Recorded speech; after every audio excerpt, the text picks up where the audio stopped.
question in terms of how African Americans or Black British view their hair?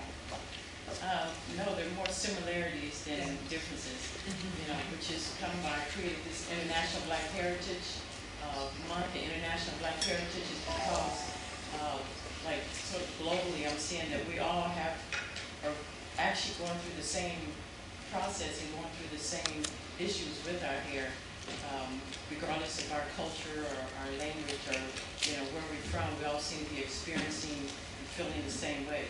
So, you know, trying to understand that, you know, why is that reason? You know, my initial theory was, you know, had to do with, you know, slavery, which is why that was an important piece to have in the film.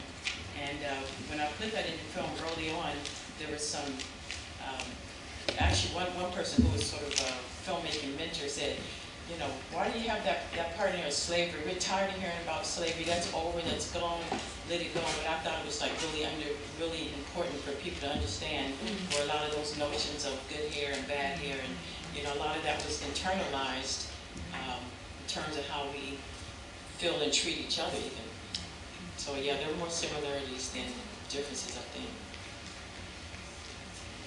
Yes. So two very different questions. The first one, thank you very much. So how did you know about that? Because I've never heard the slavery element of it. I'd never heard about it before. So how did you know that? How did you first hear about the thing that when black people were taken away, their hair was shaven off, like losing their identity? How did you first find out about that? Lots and lots of research. Yeah, it's been like probably 8 years in the process. The film actually started with my daughter. It was at the very beginning of the film. We started with a little short 5-minute competition film. And when I first started the film, this is getting kind of loud, but when I first started the film, can you guys hear me okay? Yeah. Okay. So when I first started the film, all the books that are out now weren't there. So literally I was like downtown the library and I just started just piecing things together, and it just made sense to really start from sort of African culture and then go into slavery, you know, because I know a lot of issues in terms of black psyche kind of, and the residue from slavery is still, you know, present, you know, in America. The Chris Rock film did complete just copy of the research. Well, and it took some key issues. Yes, it took a lot of key issues. Yeah, no, there was a lot of similarities, and so as you probably already know, we had we had a lawsuit. I didn't know that. Oh, you didn't? Okay. Yeah, so like a couple of years before, you know, I went in and showed him and his 5 writers the film. okay. And when this film came out and I saw the trailer, you know, I could sense that there were just more similarities than differences. And I know from other people he was going to be doing a very different film. But I think after you saw some of the history, and I mean, he broke the India story. That's something that's kind of undeniable there. But yeah. But then you did the India stuff first. You just went there though. Well, yeah. Well, he was able to get on the plane and take his crew and go. I had to just find pictures, you know. Yeah. So. Yeah. And what's happening with the lawsuit? I lost on the federal level, and so we had the opportunity to go to the state, which means there would have been a trial by jury. And I really have a feeling that I probably would have won that one, but it would have taken another couple of years. And you know, it really wasn't necessary to tie up the film. I really just want to get the film out there. I think I made my point. So you know, where I would have to pay for 2 years of an attorney and getting interviews all over. I mean, I traveled all over interviewing people. Whereas for him, it would have been no issue, you know, he could have, so I dropped it. But I think that's another reason for your film to be shown even more, because the moment you see that, I didn't know about the lawsuit, the moment you see the film, to see, that's immediately you just think he copied the film. So I think the more people you see your film and get that exposure, it's just obvious. So I'm trying to get the word out. So, yeah, so go and join, I'm glad you said that, you know, so, you know, if you guys, if you go and join Facebook, you know, My Nappy Roots and International Black Heritage Month, and just kind of spread the word, because that's the reason why I'm out here, and that's the reason why I was brought out here by Paul and Thea, which I'm very appreciative of. So thank you so much. That's the whole idea, is to spread the word. No, definitely. Yeah. Yes. You said spread the word in what sense? Would it be that you go on Facebook and then people can buy the film, or how do they see the film? Well, actually, I have like a short version of the film that I'm selling now, which is like an educational version that's really perfect for classrooms or salons and that sort of thing. It's 22 minutes, so it has all of the what does it have in it? Africa and the slavery, and then it kind of quickly goes through everything else. So it's a very complete film. So I have that, but as far as the feature length, you know, there's still some licensing issues in there. You know, I had some clips from Malcolm X, and those clips haven't really been cleared, so really I'm kind of like in a gray area, actually, you know. So yeah, it's not mass distributed. So, you know, just go and support and, you know, share the film with others. A lot of people don't know about it. You know, a lot of people do, but a lot don't. I have to say, I mean, I am from Trinidad, and I was born here, but grew up in Trinidad. And I was curious to hear the question about the the British black, and so all these issues are all across the Caribbean. Even when you grew up in a country where you are the predominant race, I mean, black hair is black hair, you know, and it brings up all those issues. So it's very prevalent to any black person. What was the reaction by Africans, for example? Have you know, I mean, Africans from Africa who live in. I haven't been in a whole audience like that. It'd be kind of interesting to know. You know, I know my daughter went to. I mean, when we started this film, she's in high school. Well, she's graduated from Berkeley now. So, but when she was in college, she went to Dakar for almost a year. And so in America, you know, we all feel like, okay, we go to Africa, we're going to get our culture and get our roots. But when she got over there, she had this rude awakening. She was wearing her natural, just kind of kinky and whatever at that point. And her host family she was staying with, you know, said, oh no, you can't do that. We have to go get your hair done. And, you know, she was just kind of lit down. She called me on the phone and, you know, she was very upset. And I was a little upset because I'm like, okay, go get one of those bad perms, whatever you do, you know, just kind of hang in there. But anyway, they went and she got some very, very beautiful braids. I mean, so she made it work. But the family she was staying with, she said the kids, they sit and they watch MTV all day long. So it's like, you know, when I'm in with American audiences, I let them know that people really take the lead from us in a lot of ways. I don't know why, but they take the lead. And so that's partly the reason why I think those images, you know, are out there, or why people are going through that, you know, in terms of actors. Anyone else? Towards the end of the film, it touched on the concept of style and fashion, which I think always gets a little bit lost in the whole identity discussion, that sometimes people just actually like changing their image regardless of where they are politically. And I just wonder what kind of reaction you had about that, because I think... Well, I think that is true. You know, I think that's the part of the beauty of black hair, and I think that might be one of the parts you heard at the end, where someone wraps it up. I mean, the beauty of black hair, it is very versatile. It's a lot more versatile than some other hair. So it is a choice, you know, and so we can consider style or consider beauty, but really it's about really understanding, you know, what our natural hair really is, and just in kind of understanding and accepting that beauty, you know, embracing that. But there are a lot of people, believe it or not, that don't even know the texture of their natural hair. You know, so I would think at some point in time you should know what your natural hair is like. So, but no, fashion, yeah, it's great. Yes. What do you think Malcolm X would have thought about it? What do you think Malcolm X would have thought about it? Oh, about my film? What do you think his sentiments about the people that I would like to think that he may support it in some way. you think so? I don't know. You know, it's funny.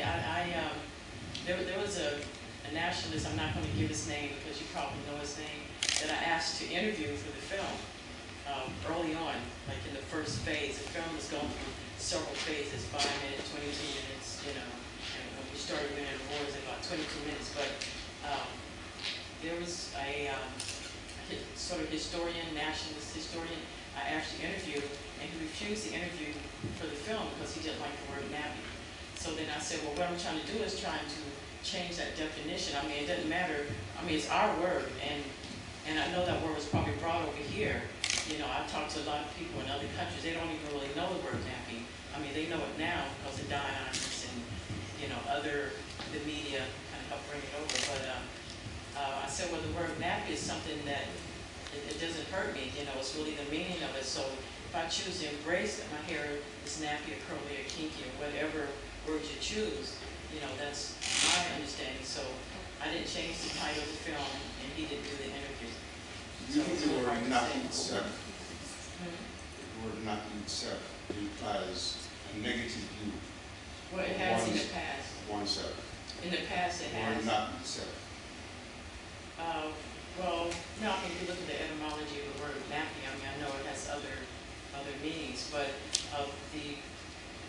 my theory, based on my research, is that that the word nappy came out of the cotton plant. There's a little piece in the cotton plant, you know, when the slaves were in the field, and it was called a nap. And it was kind of the little billowy cotton part. And so I'm thinking possibly, you know, it may have come out of that word. So it's a word that came out of that era, you know, but it's basically been a negative word. So what I'm working is to change the definition of that, you know, or get us to embrace that word. That's what that's what they want to call it. So let's embrace that. Had a hand up first. So I just wondered, while we're on the subject of words, when I was growing up, it was all about pick your head. I don't know if anyone, have you heard of that? Is that a British? Is it American? Yeah. What is it? Well, I think in America it's nappy.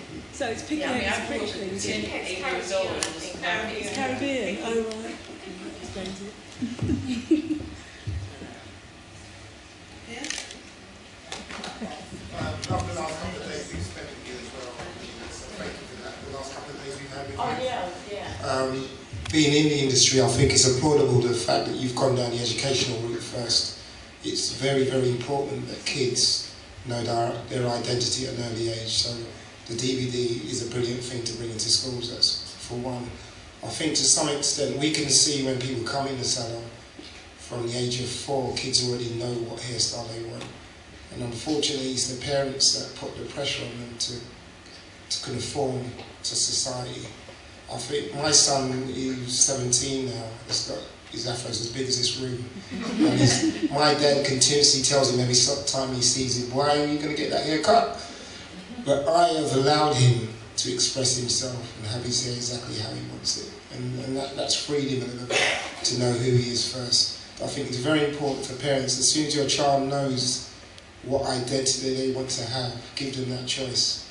Because the fact that it's not about having afro hair or whatever, the fact that we've got choice now and we didn't have choice back in the day makes a big difference.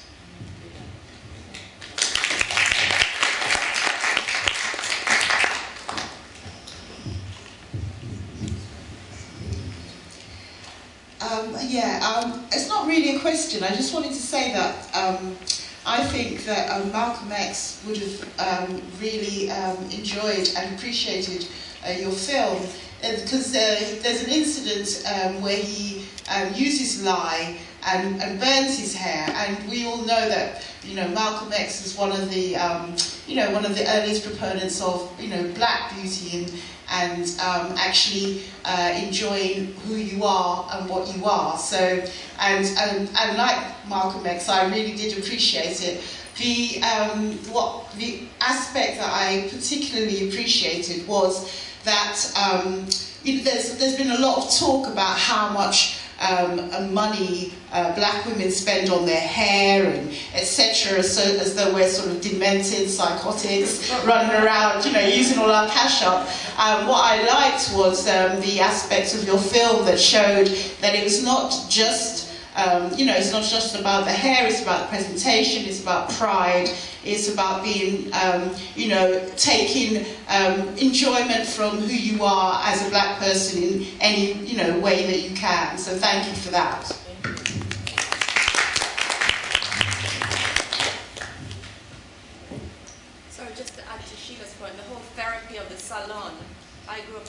America, and that's a real constant that, you know, people go to the salon really early on a Saturday morning on a weekly basis, and even if they leave without their hair being done, they've had counselling. That's really important as well.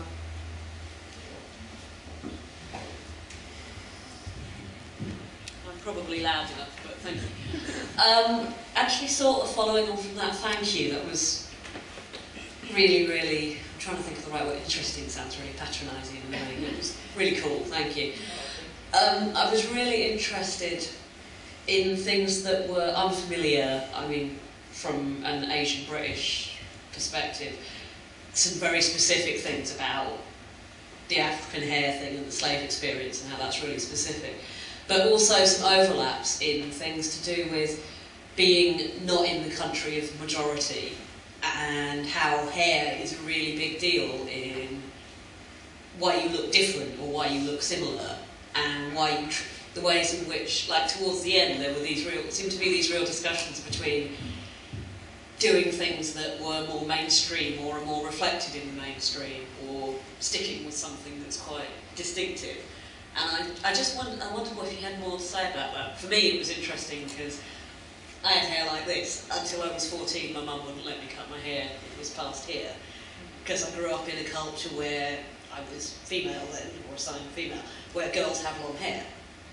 And it's not, I'm not at all claiming it's the same thing, but I think there's things about diaspora and moving around where sometimes we invest in a thing that your thing about your daughter going to Africa, like the supposedly original people have gone and done something else, and we invest in something that they're not doing anymore. And I think there was something in there about that sort of generational thing, which was really interesting. Sorry, I'm blathering now. So, yeah, I think, I'm not sure quite what you're asking, but yeah, the generational thing that you brought up, I think is a very important part to look at it. So if we understand, you know, our mothers and our grandmothers and great-grandmothers, we kind of understand their history, then we know why even they put the pressure, you know, on us. Because, I mean, even in my lifetime, you know, 10 years old, you know, I mean, it was clear that I had nappy hair and I had dark skin, and I didn't feel particularly empowered, you know, by that. I had no idea that I would, you know, much later be embracing that. You know, there's no way I would believe that.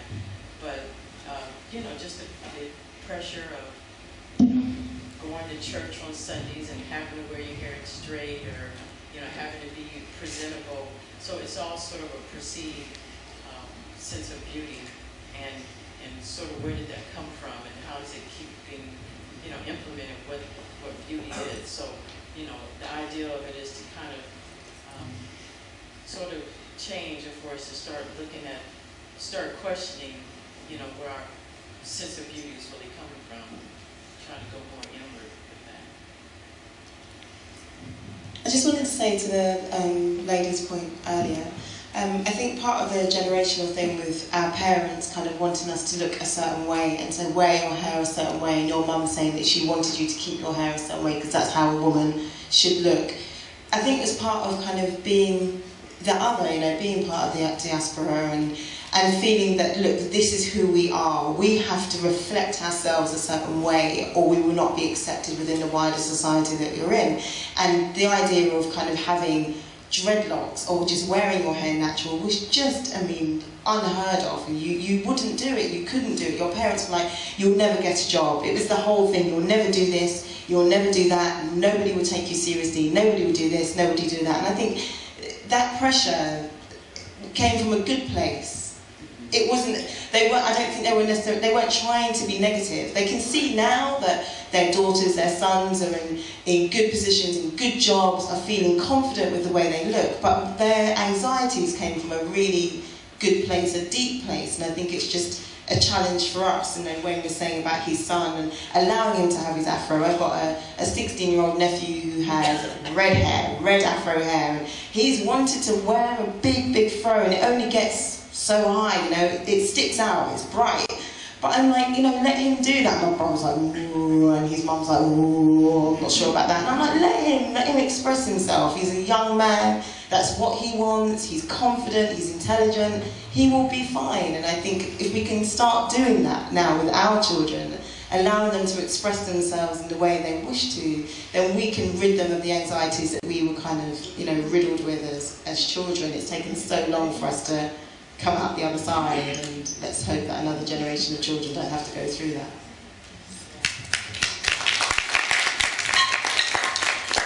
One thing that you said yesterday, which do you feel like it's less pressure here in terms of, you know, being in the workplace with natural and relaxed hair, because we're still fighting that in the States quite a bit.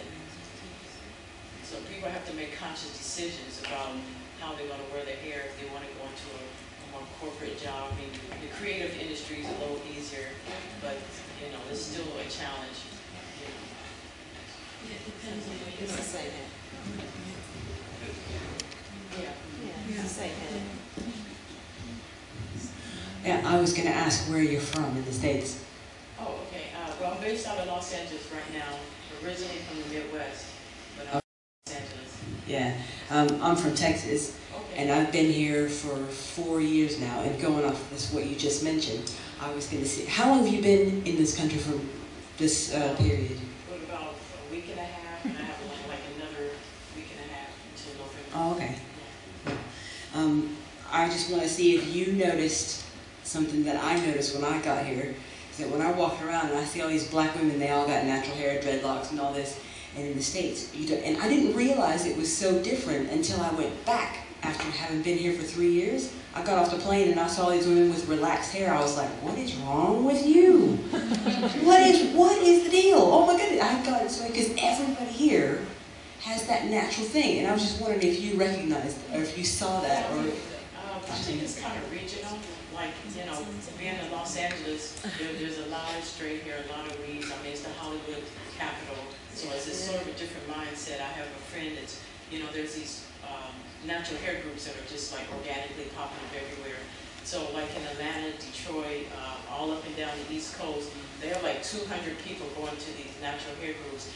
My friend tried to do one in Los Angeles, there like about 5 people showed up, you know. Plus everything is really far, you have to drive everywhere. But I just think it's regional. I mean, at the beginning of the month, with the International Black Heritage Month, I was in Philly. And Philadelphia was like just like natural capital. I mean, it was great. It's really, really creative. There's loads of musicians in Philly. So it's that. Yeah, it's a different consciousness. Like, I mean, even in Oakland, you know, which is the Bay Area, upper Northern California near San Francisco, it's just sort of a different, just depends on where you are. There's a lot more natural hair there. But it seems like everywhere else, outside of these little pockets, you know, but even here, it's like in London and in Germany, it's kind of interesting because I see people that are more from the, I would say maybe closer African heritage. I see a lot of weaves, you know. So I was going to say, I think it's regional here because Brighton is particularly an area where, it's much more likely to have natural hair. In London, you're going to have much more high maintenance. I mean, in the African communities in London, Nigerian, Sierra Leone, Central African areas, Ivory Coast, pure weave. Much more intense. That's what I'm saying. Within certain communities, I think in London, there's a lot of pressure for young black women in London to have weave and relax. Do you think there's a pressure? Is it peer pressure as well though? Because it's often you're trying to fit in with the people around you. So is there? My sister was I do think so. I think it's peer pressure. I mean, when my brother's family are Nigerian, when I go to Nigeria, absolutely. I mean, for weddings and occasions, and I don't know, as you say, whether that is their style, etc. But many parts, the traditional hair grooming and hairstyles and braided styles are not popular for the younger women. But my sister was a hairdresser and she said that she gets more work when she's got a weave in there. than she has natural hair. Sorry, say that again. So my sister was in a hairdresser and she was telling her hairdresser that she actually gets more work when she's got a weave. What type of work does she do? My sister didn't ask her, she was overhearing what she was saying in the hairdresser. So. Okay, can I just sort of keep it 2 questions because we have a limited amount of time? And Jenny's been waiting. Hi, I just wanted to ask what your plans were for the National Black Heritage events, for the ongoing things that you're going to be doing for next year and beyond. Okay, you said yes for what, for International Black Heritage? Yeah. Well, we screen in London tomorrow, Cotton Rum Shack, the feature. I put together a program along with Images of Black Women for the Tricycle Cinema next week, and we're going to show the short version and 5 other short films related to black hair. And we have a panel talking about the perceived image of beauty, where we have comedian Angela Marr, Margaret from Adornment, and someone else is on the panel. And then we'll close out with another talk and workshop in University of Switzerland, Geneva. And I have some other screenings that are coming up in the United States in November and December 5th. I'm putting together just sort of a talk panel. So I do that with this particular hair show every year I put together, and I'm going to be live streaming. So part of the thing that I'm introduced with International Black Heritage, with me as a filmmaker, is to start to live stream. So that's why I really would like for you guys to go join the Facebook. And so as I do some of these workshops over there, you'll be able to listen in and be able to also engage and ask questions and that sort of thing. So it's starting, and I'm open for for suggestions and just involvement. And I think I almost have to go, right? Otherwise I'm going to be sleeping on the pavement. I'm trained at least. Where's the plane in London tomorrow? Cotton Rum Shack. It's supposed to be a very, very good Jamaican restaurant. Yeah. And when's the plane tricycle? Tricycle next Sunday. Next Sunday. At like 2:30. And then there's a natural hair workshop geared toward young Margot of Adornment, which is a natural hair salon there. She's doing a workshop specifically for young people, or I'm not quite sure what the workshop is, but I know what we've asked for. But she's doing a workshop geared toward young people in natural hair. I can see there's a lot more comments, but we really are out of time. Maybe you could suggest, Regina, you could take some time and speak to people on Facebook. Because I'm sure there'll be many questions which will generate more interest. Please come on Facebook for My Nappy Roots, and also Facebook for International Black Heritage. We have 2, and spread the word. And we have some spoken word. Well, we have a CD that we actually have to sell. I don't know how we're going to do that. I guess I'll leave some here, and because I'm in London for a little bit longer. So if you're interested, with Carl or no. And then I also have a short version of the film, which is 22 minutes. So, I don't have T-shirts, but I don't have time to do any of that. So I think we should give her a new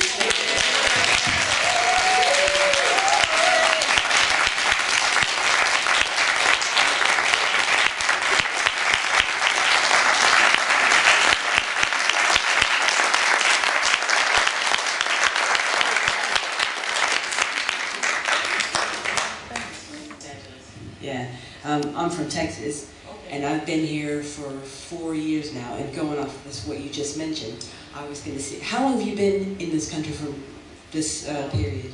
About a week and a half, and I have like another week and a half until November. Oh, okay. I just want to see if you noticed something that I noticed when I got here, is that when I walk around and I see all these black women, they all got natural hair, dreadlocks, and all this. And in the States, and I didn't realize it was so different until I went back after having been here for 3 years. I got off the plane and I saw these women with relaxed hair. I was like, what is wrong with you? What is the deal? Oh my goodness, I got it so because everybody here has that natural thing. And I was just wondering if you recognized or if you saw that. Or I think it's kind of regional. Like, being in Los Angeles, there's a lot of straight hair, a lot of weaves. I mean, it's the Hollywood capital. So it's sort of a different mindset. I have a friend that's, you know, there's these natural hair groups that are just like organically popping up everywhere. So like in Atlanta, Detroit, all up and down the East Coast, there are like 200 people going to these natural hair groups. My friend tried to do one in Los Angeles, there like about 5 people showed up, you know. Plus everything is really far, you have to drive everywhere. But I just think it's regional. I mean, at the beginning of the month, with the International Black Heritage Month, I was in Philly. And Philadelphia was like just like natural capital. I mean, it was great. It's really, really creative. There's loads of musicians in Philly. Yeah. So it's that. Yeah, there's a different consciousness. Like even in Oakland, you know, which is the Bay Area, upper Northern California near San Francisco, it's just sort of a different. It just depends on where you are. There's a lot more natural hair there. But it seems like everywhere else, outside of these little pockets, you know. But even here, it's like. In London and in Germany, it's kind of interesting because I see people that are more from the, I would say maybe closer African heritage. I see a lot of weaves, you know. So I was going to say, I think it's regional here because Brighton is particularly an area where, there's much more likely to have natural hair. In London, you're going to have much more high maintenance. I mean, in the African communities in London, Nigerian, Sierra Leone, Central African areas, Ivory Coast, pure weave. Much more.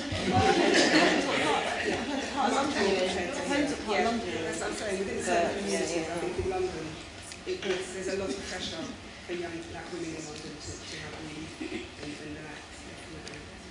Do you think there's a pressure?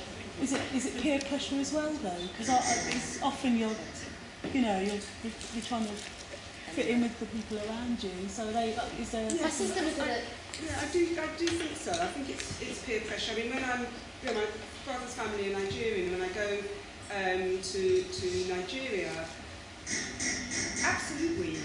I mean, for weddings and occasions, and I don't know, as you say, whether that is their style, etc.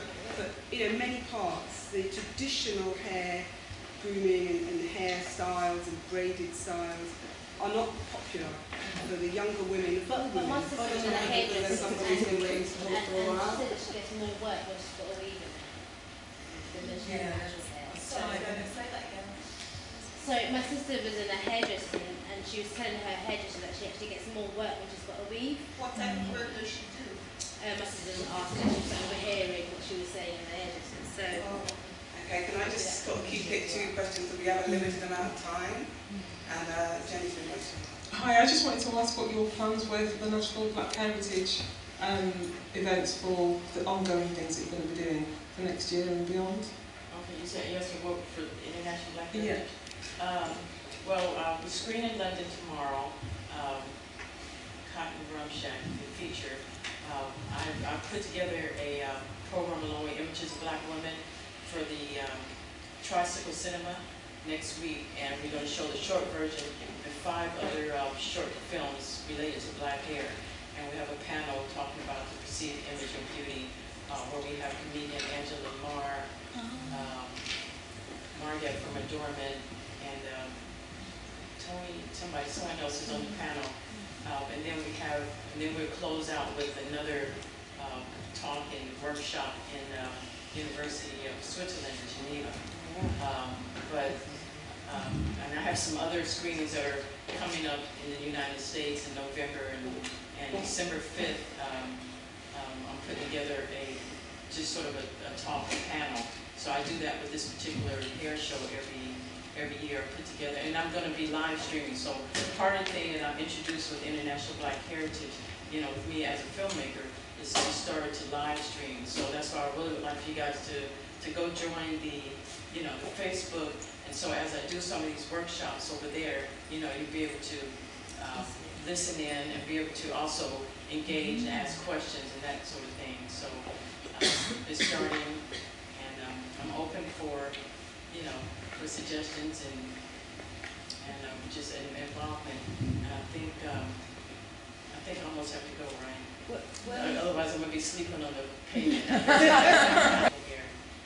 I can see there's a lot more comments, but we really are out of time. Maybe you could suggest, Regina, you could take some time and speak to people on Facebook. Because I'm sure there'll be many, many questions which will generate more interest. Please come on Facebook for My Nappy Roots and also Facebook for International Black Heritage. We have two, and spread the word. And you know, we have some spoken word. Well, we have a CD that we actually have to sell. I don't know how we're going to do that. I guess I'll leave some here, and because I'm in London for a little bit longer. So if you're interested, you know, let's call or you know, if you know.